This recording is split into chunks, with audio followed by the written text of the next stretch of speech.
আসসালামু আলাইকুম। রান্না করছি রুই মাছ দিয়ে কলা।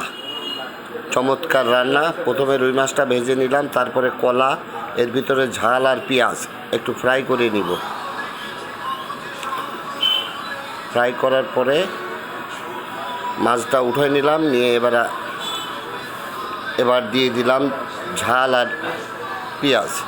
এর ভিতরে লবণ, হলুদ আর অল্প একটু জিরের গুঁড়ো, এই হলো মশলা যাবে পরিমাণ মতো। 2 পিস মাছ, 4টে কলা রান্না করছি, তাতে যে পরিমাণ মশলা লাগে সেটুক দেবেন। তারপরে দিতে হবে পানি। প্রথমে একটু পানি দিয়ে মশলাটা গুলায় নিতে হবে, এরপরে পানি দিতে হবে 1 লিটার। 1 লিটার দেওয়ার পরে এবার কলাগুলো ছেড়ে দেব, দিয়ে মাছটার ভিতরে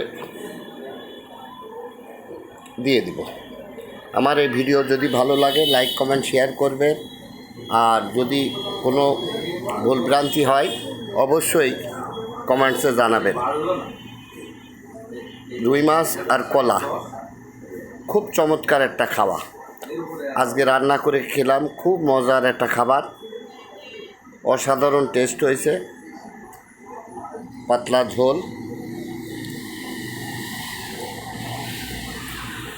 অনেক সুন্দর একটা রান্না। হালকা খাবার যারা পছন্দ করে তাদের জন্য এই খাবারটা। সবাই ভালো থাকবেন, নিজের দিকে খেয়াল রাখবেন। আসসালামু আলাইকুম ওয়া রাহমাতুল্লাহ। সবাই ভালো থাকুন।